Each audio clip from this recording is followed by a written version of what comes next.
वंदे मातरम। प्यारे दोस्तों, आप सभी लोगों का आपके अपने YouTube channel BS online study में मैं ब्रिजेश आप सभी लोगों का बहुत बहुत स्वागत करता हूं। दोस्तों, आज हम लोग इस वीडियो में गुप्त काल और राजपूत काल इन दो टॉपिक के बारे में दोस्तों बात करेंगे। और दोस्तों, ये टॉपिक जो है आपके उत्तर प्रदेश शिक्षक पात्रता परीक्षा जूनियर हाई स्कूल की जो वैकेंसी आई है उसके लिए है। तो दोस्तों, देर न करते हुए हम आज की वीडियो को शुरू करेंगे। दोस्तों, अगर आप सभी लोगों को वीडियो पसंद आए तो वीडियो को लाइक, शेयर और अपने सभी मित्रों को ज़्यादा से ज़्यादा शेयर और चैनल को सब्सक्राइब कर हमें सपोर्ट करें। तो दोस्तों, चलिए हम आज की वीडियो को शुरू करते हैं। मौर्य साम्राज्य के पतन के पश्चात भारत की राजनैतिक एकता को पुनः स्थापित करने का श्रेय गुप्त शासकों को है।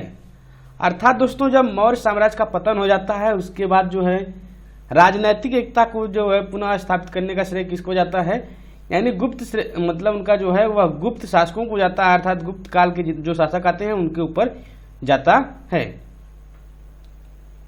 अब इसके बाद दोस्तों, गुप्त साम्राज्य की स्थापना 275 ईस्वी में श्रीगुप्त ने किया था। गुप्त साम्राज्य की स्थापना 275 ईस्वी में श्रीगुप्त ने किया था। इस वंश के अंतिम शासक बुद्धगुप्त ने 495 ईस्वी तक राज्य किया था। चंद्रगुप्त प्रथम पहला गुप्त शासक था जिसने महाराजा धीराज की उपाधि धारण की थी। अर्थात दोस्तों, जो चंद्रगुप्त प्रथम था उसे महाराजा धीराज की उपाधि जो है प्राप्त थी, और वह चंद्रगुप्त प्रथम जो था वह गुप्त शासक पहला गुप्त शासक था।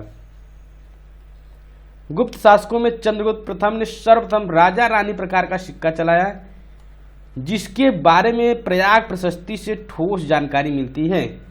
जो चंद्रगुप्त प्रथम था वह राजा रानी प्रकार का जो है सिक्का चलाया था, और इसके बारे में दोस्तों जो प्रयाग प्रशस्ति है उससे इसकी जानकारी जो है मिलती है। इसके बाद दोस्तों हम लोग देखेंगे विदेशी इतिहासकार स्मिथ समुद्रगुप्त को भारतीय नेपोलियन मानते हैं। यानी भारतीय नेपोलियन किसे कहा जाता है, तो दोस्तों समुद्रगुप्त को भारतीय नेपोलियन कहा जाता है। चंद्रगुप्त प्रथम ने 319-20 ईस्वी में गुप्त संवत का प्रचलन किया। भारतीय इतिहास में गुप्त काल को स्वर्ण युग कहा जाता है। भारतीय इतिहास में गुप्त काल को स्वर्ण युग कहा जाता है। गुप्त काल में ही मंदिर निर्माण कला का जन्म हुआ। गुप्त काल में ही मंदिर निर्माण कला का जन्म हुआ। शिखर युक्त मंदिरों का निर्माण गुप्त कला की सर्वाधिक महत्वपूर्ण विशेषता थी। दोस्तों, जो शिखर युक्त मंदिर बनाए गए थे उनका निर्माण दोस्तों गुप्त कला की सर्वाधिक महत्वपूर्ण विशेषता थी। आधुनिक असम को प्राचीन काल में कामरूप के नाम से जाना जाता था। असम को किसके नाम से जाना जाता था, तो कामरूप के नाम से जाना जाता था आधुनिक असम को। अजंता में कुल 29 गुफाएं हैं और एलोरा की कुल 34 गुफाएं हैं।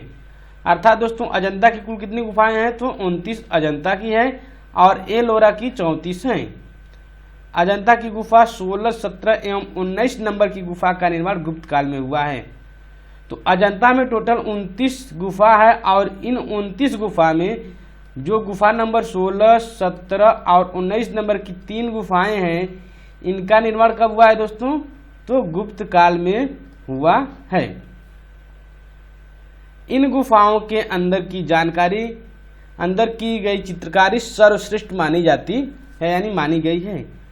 अजंता की गुफाएं जिला औरंगाबाद यानी महाराष्ट्र में है, जिसकी खोज कर्नल सलीमन ने 1819 में किया था।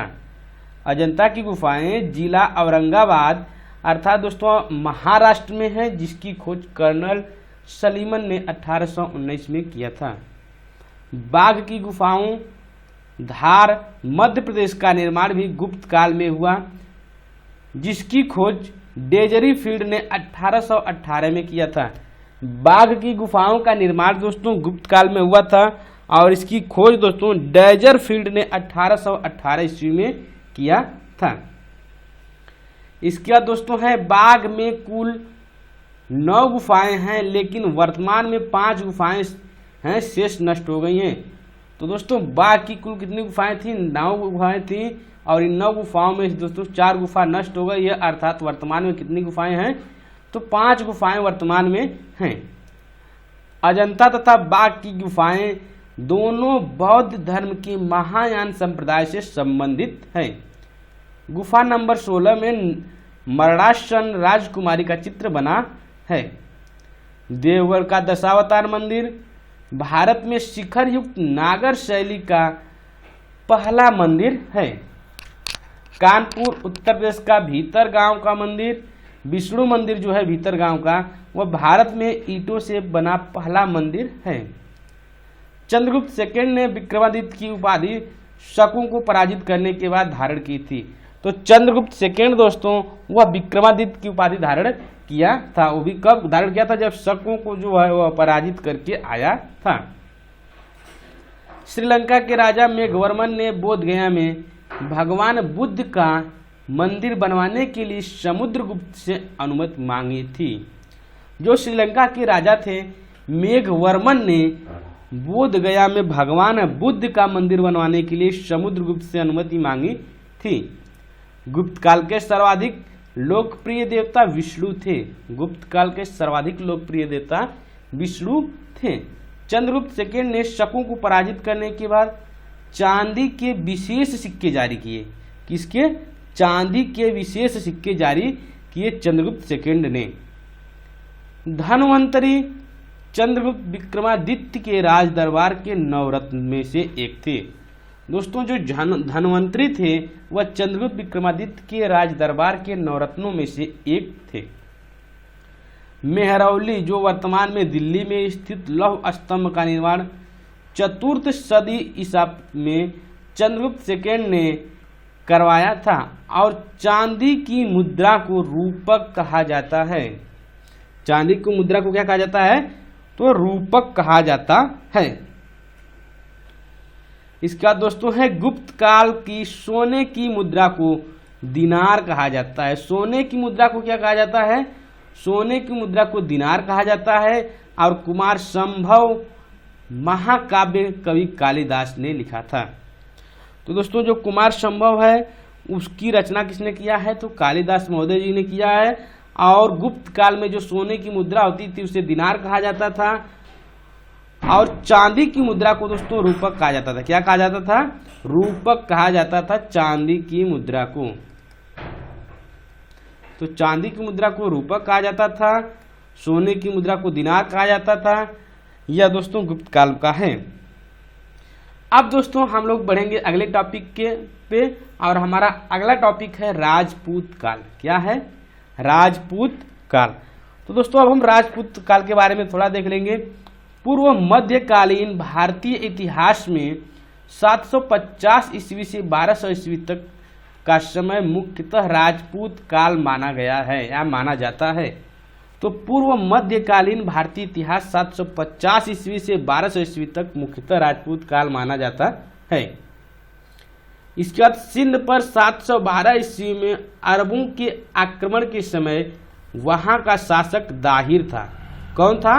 दाहिर था। 712 ईस्वी में जब अरब जो है आक्रमण किए थे तो वहां का शासक सिंध का पर तो कौन था? तो दाहिर था।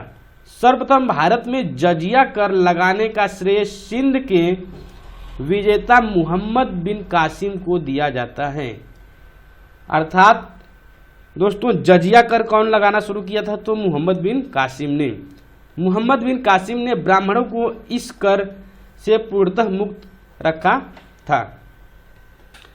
चौथी शती ईस्वी में अनंगपाल तोमर ने ढिल्लिया यानी दिल्ली नगर की स्थापना की थी। राणा कुंभा ने चित्तौड़गढ़ में विजय स्तंभ टावर ऑफ विक्ट्री का निर्माण कराया था। तो विजय स्तंभ का निर्माण किसने कराया था?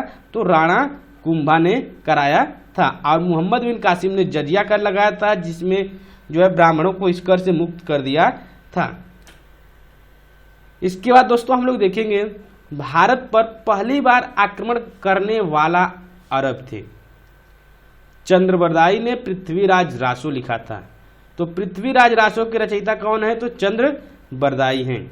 राजपूतों के अग्निकुंड से उत्पन्न का वर्णन पृथ्वीराज रासो में प्राप्त होता है। राजपूतों के अग्निकुंड से उत्पत्ति का वर्णन पृथ्वीराज रासो में प्राप्त होता है। वर्ष 1100 ईस्वी में निर्मित त्रिभुवनेश्वर लिंगराज का मंदिर जो भुवनेश्वर के अन्य मंदिरों पर प्रधानता रखता है। दिलवाड़ा का जैन मंदिर आबू यानी माउंट आबू पर्वत पर स्थित है। जो दिलवाड़ा का जैन मंदिर है वह माउंट आबू पर स्थित है। कर्नल टाट को राजस्थान के इतिहास का प्रणेता कहा जाता है। हरिकेली नाटक के कुछ अंश जैसे 2.5 दिन का झोपड़ा मस्जिद की दीवारों पर अंकित हैं। हरिकेली नाटक का रचयिता चौहान शासक विग्रहराज या विशलदेव हैं। धर्मपाल विक्रमशिला शिक्षा केंद्र का संस्थापक था। धर्मपाल जो था वह धर्मपाल जो था विक्रमशिला शिक्षा केंद्र का संस्थापक था। इसके बाद कंदरिया महादेव मंदिर परिसर में एक भारी भरकम नंदी की मूर्ति है जिसे भारत की विशालतम नंदी मूर्ति माना जाता है। लक्ष्मण सेन को एक नया संवत चलाने का यश प्राप्त है। गीत गोविंद के रचनाकार जयदेव लक्ष्मण सेन की सभा को अलंकृत करते थे। गीत गोविंद के जो रचनाकार हैं वह जयदेव हैं जो लक्ष्मण सेन की सभा को अलंकृत करते थे। और धर्मपाल ने सोमपुर महाविहार का निर्माण कराया था। धर्मपाल किसका निर्माण कराया था? तो सोमपुर महाविहार का निर्माण कराया था। भोज परमार द्वारा रचित पुस्तकें हैं सम्रांगण, सूत्रधार। इसका जो नंबर 2 है वह है सरस्वती कंठाभारण और नंबर 3 पे है योग सूत्रवृत्ति और नंबर 4 है आयुर्वेद सर्वस्व। भारतीय कोणार्क सूर्य मंदिर ब्लैक पगोड़ा के नाम से भी जाना जाता है। यानी ब्लैक पगोड़ा के नाम से किसे जाना जाता है? तो सूर्य मंदिर को जाना जाता है। और कहाँ का है? तो कोणार्क का सूर्य मंदिर। भुवनेश्वर तथा पुरी के मंदिर नागर शैली में स्पष्ट होते हैं। सम्रांगण सूत्रधार का विषय जो है स्थापत्य शास्त्र से है। जो सम्रांगण सूत्रधार था उसका जो विषय था स्थापत्य शास्त्र से है। तो दोस्तों आज का हमारा टॉपिक गुप्त काल और राजपूत काल यहीं पे होता है समाप्त। तो हमने इन 2 टॉपिक को देखा, एक गुप्त काल और नंबर 2 पे जो है राजपूत काल। यह 2 टॉपिक हमारे समाप्त होते हैं। तो दोस्तों आप सभी लोग को हमने जो कंटेंट इकट्ठा किया था वो कंटेंट आप लोगों को कैसा लगा आप लोग कमेंट कर जरूर बताएं। और दोस्तों आशा करता हूं कि आप सभी लोगों को वीडियो पसंद आई होगी। तो दोस्तों अगर आप सभी लोगों को वीडियो पसंद आए तो प्लीज़ वीडियो को लाइक करें और अपने सभी मित्रों को ज़्यादा से ज़्यादा शेयर करें और चैनल को सब्सक्राइब कर हमें सपोर्ट करें। वीडियो देखने के लिए आप सभी लोगों का बहुत बहुत धन्यवाद। मिलते हैं आप सभी लोगों से अगली वीडियो में। तब तक के लिए जय हिंद, वंदे मातरम।